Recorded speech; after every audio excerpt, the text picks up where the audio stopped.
जय हिंद एवरीवन। इस वीडियो में हम लोग अपनी सीरीज के चौथे क्वेश्चन के सॉल्यूशन को देखने की कोशिश करेंगे। इसके पहले के वीडियो में हम लोगों ने 3 प्रश्नों के हल को सॉल्यूशंस को कवर किया है। अब हम लोग अपने चौथे प्रश्न को देखते हैं। प्रश्न है, निम्नलिखित घटनाओं पर ध्यान दें तथा इन्हें कालानुक्रम क्रोनोलॉजिकल ऑर्डर में व्यवस्थित करें। पहला जो विकल्प दिया हुआ है वह है गरीबी हटाओ। दूसरा विकल्प ऑप्शन है बैंकों का राष्ट्रीयकरण। तीसरा विकल्प दिया हुआ है हरित क्रांति का प्रारंभ। यह प्रश्न बहुत ही आसान है, इसको हम लोग ट्रिक से देखने की कोशिश करते हैं। तो यहाँ पर जो पहला ऑप्शन है गरीबी हटाओ, अगर आप इसको इंग्लिश में लिखें, जैसे गरीबी को अगर आप इंग्लिश में लिखें तो वो कैपिटल जी से अगर आप लिखें तो आपको जी कुछ 5 के शेप का लगेगा। जैसे आप 5 उल्टी डायरेक्शन में आपने लिख दिया हो तो गरीबी हटाओ जो है वह 5वीं 5 ईयर प्लान 5वीं पंचवर्षीय योजना के दौरान लाया गया था। उसके बाद हम लोग देखते हैं जो दूसरा विकल्प है तो यह 5वीं पंचवर्षीय योजना के दौरान एक आप कह सकते हैं एक गोल था, उद्देश्य था। उसके बाद दूसरे विकल्प को हम लोग देखते हैं बैंकों का राष्ट्रीयकरण। बैंकों का राष्ट्रीयकरण अगर आप बैंक इंग्लिश में लिखेंगे तो इसमें 4 लेटर्स हैं। तो ये चौथी पंचवर्षीय योजना के दौरान हुआ था, यह घटना घटित हुई थी, अर्थात इसको किया गया था। उसके बाद हम लोग तीसरे विकल्प को देखते हैं हरित क्रांति का प्रारंभ। हरित क्रांति, इसको अगर आप इंग्लिश में लिखेंगे ग्रीन में साउंड आ रहा है, ग्रीन इन तीन आप सेट कर सकते हैं, राइम कर सकते हैं। तो ये थर्ड 5 ईयर प्लान के दौरान हुआ था। थर्ड 5 ईयर प्लान के दौरान बैंकों में 4 लेटर्स आ रहे थे बैंक में, तो ये 4th 5 ईयर प्लान के दौरान हुआ। और उसके बाद गरीबी हटाओ जो ये उल्टा जी आप लिखेंगे तो ये 5th 5 ईयर प्लान के दौरान हुआ। तो आप देख सकते हैं कि सबसे पहले हम लोगों का आया है हरित क्रांति, क्योंकि ये ग्रीन तीन तो आप राइम करिए, ग्रीन को इन तीन सेट करेंगे तो ग्रीन रिवॉल्यूशन जो हरित क्रांति का प्रारंभ है वह तीसरी पंचवर्षीय योजना के दौरान हुआ। उसके बाद तीसरी के बाद चौथी पंचवर्षीय योजना आई होगी। तो बैंक 4 लेटर से मिलकर बना हुआ शब्द है, तो इसलिए बैंकों का राष्ट्रीयकरण 4th 5 ईयर प्लान में हुआ, चौथी पंचवर्षीय योजना के दौरान हुआ। उसके बाद गरीबी में आप उल्टा जी लिखेंगे तो 5, तो 5। इस तरह हम लोगों का ऑप्शन हो जाएगा सबसे पहले ऑप्शन में। तो हम लोग देख लेते हैं अपने ऑप्शन को। तो यहाँ पर ऑप्शन हम लोग देखते हैं। सबसे पहले हम लोगों का यहाँ पर आएगा हरित, क्योंकि ये ग्रीन इन 3 से थर्ड 5 ईयर प्लान में है। तो सबसे पहले 3 आएगा, तो 3 या तो बी में है या तो डी में। उसके बाद हम लोग देखते हैं, उसके बाद हम लोगों का बैंक जो 4 लेटर से मिलकर बना हुआ वर्ड है वो 4th 5 ईयर प्लान में आएगा। तो उसके बाद 3 के बाद 2, तो ये 3 के बाद यहाँ पे 2 है, तो हम लोगों का सही ऑप्शन जो होगा वह बी होगा। क्योंकि गरीबी में अगर आप गरीबी को लिखेंगे तो वो उल्टा 5 के जैसा बन रहा है जी। तो ये 5th 5 ईयर प्लान में, तो 3rd 5 year plan, 4th 5 year plan, 5th 5 year plan. तो हम लोगों का जो ऑप्शन होगा वह ऑप्शन बी होगा। इस तरह ट्रिक से आप इस प्रश्न को हल कर सकते हैं। गरीबी हटाओ अर्थात पॉवर्टी इरेडिकेशन से रिलेटेड है। बैंकों का राष्ट्रीयकरण, नेशनलाइजेशन ऑफ बैंक्स, हरित क्रांति का प्रारंभ, ग्रीन रिवॉल्यूशन इसका स्टार्ट होना या स्टार्टिंग ऑफ ग्रीन रिवॉल्यूशन। तो इसके बारे में हम लोग कुछ और जानकारियाँ इकट्ठा कर लेते हैं। जैसे गरीबी हटाओ तो गरीबी हटाओ आपको पता है ये 5th 5 ईयर प्लान के दौरान हुआ था। 5th 5 ईयर प्लान जो है वो आपका 1974 से 1978 के बीच में अडॉप्ट किया गया था। 1978 में जो न्यूली इलेक्ट गवर्नमेंट थी, मोरारजी देसाई जी की गवर्नमेंट थी, उस गवर्नमेंट ने इस योजना को समाप्त कर दिया था 1978 में। 5वीं पंचवर्षीय योजना का जो मुख्य उद्देश्य थे उनमें से कुछ उद्देश्य थे गरीबी हटाओ और आत्मनिर्भरता। और इसके अलावा भी कुछ और मुख्य उद्देश्यों में शामिल थे। तो गरीबी हटाओ यह हम लोगों की पंचवर्षीय 5वीं पंचवर्षीय योजना से संबंधित है। उसके बाद हम लोग देखते हैं बैंकों का राष्ट्रीयकरण। बैंकों का राष्ट्रीयकरण जब हम लोगों के देश की पीएम इंदिरा गांधी जी थी उनके समय में हुआ था। ये फोर्थ 5 ईयर प्लान के दौरान हुआ था, चौथी पंचवर्षीय योजना के दौरान। फोर्थ 5 ईयर प्लान जो था आपका 5 ईयर प्लान यह आपका था 1969 से 1974 के बीच में। यह योजना गॉडगिल फॉर्मूला पर आधारित था। उसके बाद हम लोग देखते हैं कि 19 जुलाई इसमें ही बैंकों के राष्ट्रीयकरण में हम लोग देख लें 19 जुलाई 1969 को यहाँ पर 14 बैंक जो 14 बैंक होते हैं, 14 बैंकों का जो कॉमर्शियल बैंक होते हैं, प्राइवेट कॉमर्शियल बैंक होते हैं, निजी वाणिज्यिक बैंक होते हैं, उनका राष्ट्रीयकरण कर दिया जाता है इंदिरा गांधी गवर्नमेंट के द्वारा।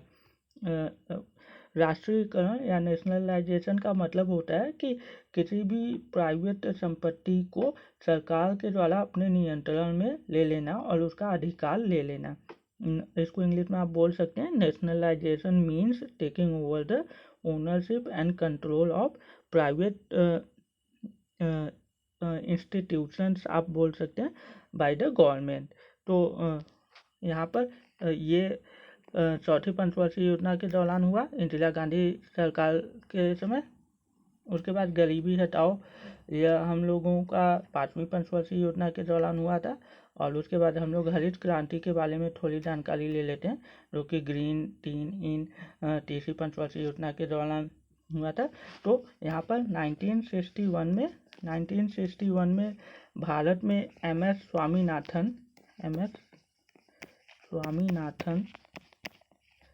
ये जो यहाँ ग्रीन रिवॉल्यूशन के फादर होते हैं, ग्रीन रिवॉल्यूशन के फादर नॉर्मन बोरलॉग होते हैं। इनको 1961 में एम एस स्वामीनाथन जी भारत में इनवाइट करते हैं। ग्रीन रिवॉल्यूशन के फादर नॉर्मन बोरलॉग होते हैं।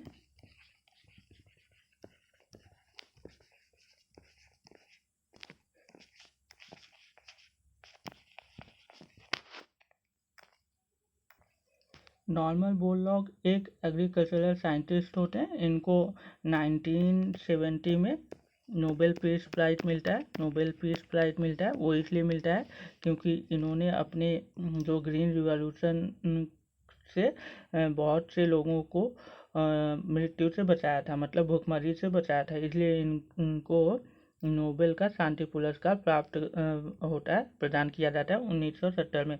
तो ये ग्रीन रिवॉल्यूशन के जो फादर हैं नॉर्मन बोरलॉग, इनको 1961 में भारत में एम एस स्वामीनाथन जी इनवाइट करते हैं कि आप भारत आइए और यहाँ पे हम लोगों को बताइए, यहाँ के किसानों को बताइए कि ग्रीन रिवॉल्यूशन के क्या क्या फ़ायदे हो सकते हैं, जिससे कि यहाँ पे पैदावार अधिक हो और यहाँ पे खाद्यान्न की समस्या समाप्त हो और देश आत्मनिर्भर हो सके खाद्यान्न के मामले में। तो एम एस स्वामीनाथन ये उस समय जो गवर्नमेंट थी उसमें इंडियन मिनिस्टर ऑफ एग्रीकल्चर के एडवाइज़र थे, सलाहकार थे। तो इन्होंने नॉर्मन बोरलॉग को भारत में इनवाइट किया। उसके बाद यहाँ पर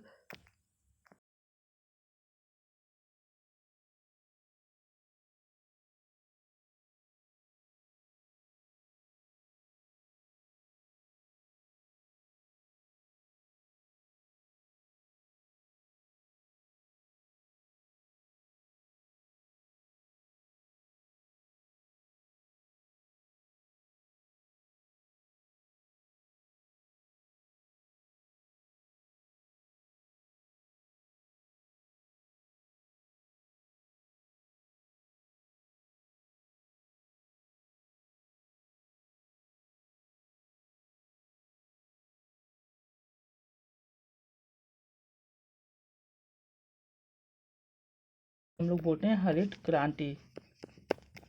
तो हरित क्रांति में हर शब्द आ रहा है, तो इनके नाम को अगर हम लोग याद करें, जैसे आप अपने कष्ट को दूर करने के लिए भगवान से बोलते हैं हे स्वामी हे नाथ मेरे कष्टों को हर लो। तो हर से हरित क्रांति, आप ट्रिक्स याद कर लीजिए, हरित क्रांति और स्वामी नाथ हर लो मतलब हरित क्रांति, स्वामीनाथ मतलब MS स्वामीनाथन। तो हरित क्रांति के जो फादर हैं इंडिया में वो हो गए MS स्वामीनाथन, क्योंकि इन्होंने ही जो father of green revolution Norman Borlaug थे उनको इंडिया में इनवाइट किया था। कब इनवाइट किया था? 1961 में। और थर्ड 5 ईयर प्लान के दौरान इनवाइट किया था। थर्ड 5 ईयर प्लान हम लोगों का है 1961 से 1966 तक। तो ये जो ग्रीन रिवॉल्यूशन है इससे बेनिफिट ये हुआ कि खाद्यान्नों में आत्मनिर्भरता भारत प्रदान करने लगा अपने राज्य के अर्थात अपने देश के लोगों को, और कृषि उत्पादन में वृद्धि करना और खाद्यान्नों में आत्मनिर्भरता प्राप्त करना इस योजना का मुख्य उद्देश्य था। इसके लिए उच्च उपज देने वाली किस्मों के बीजों और आधुनिक कृषि यंत्रों, मशीनों, उर्वरकों और सिंचाई जैसी आधुनिक तकनीकों का प्रयोग किया गया और इसके माध्यम से कृषि उत्पादन को बढ़ाने पर ध्यान केंद्रित किया गया। और इसी के वजह से भारत में गेहूं और चावल जैसे अनाजों के उत्पादन में उल्लेखनीय वृद्धि हासिल की गई, जिससे देश की खाद्य सुरक्षा में सुधार हुआ। ग्रीन रिवॉल्यूशन शब्द का सबसे पहले प्रयोग विलियम एस गॉल ने किया था 1970 में। 1970 में तो नॉर्मन बोरलॉग को नोबेल पीस प्राइज मिला था। तो ग्रीन रिवॉल्यूशन शब्द का प्रयोग सर्वप्रथम विलियम एस गॉल ने किया था, जो कि US अमेरिका के थे। 5 ईयर प्लान्स के बारे में अधिक जानकारी हम लोग कभी दूसरे वीडियो में लेंगे। बैंकों के राष्ट्रीयकरण के बारे में भी अगर आप कहेंगे कमेंट करिए, अगर आपको चाहिए तो मैं डिटेल्ड और बहुत ही अच्छी तरीके से वीडियोस इन सभी टॉपिक्स पे बना दूंगा। अगर आपको ये वीडियो अच्छी लगी हो तो आप वीडियो को लाइक कर सकते हैं, मेरे चैनल को सब्सक्राइब कर सकते हैं और मुझे सपोर्ट कर सकते हैं। किसी भी विषय पर अगर आपको वीडियो चाहिए तो आप कमेंट कर सकते हैं। Thank you so much.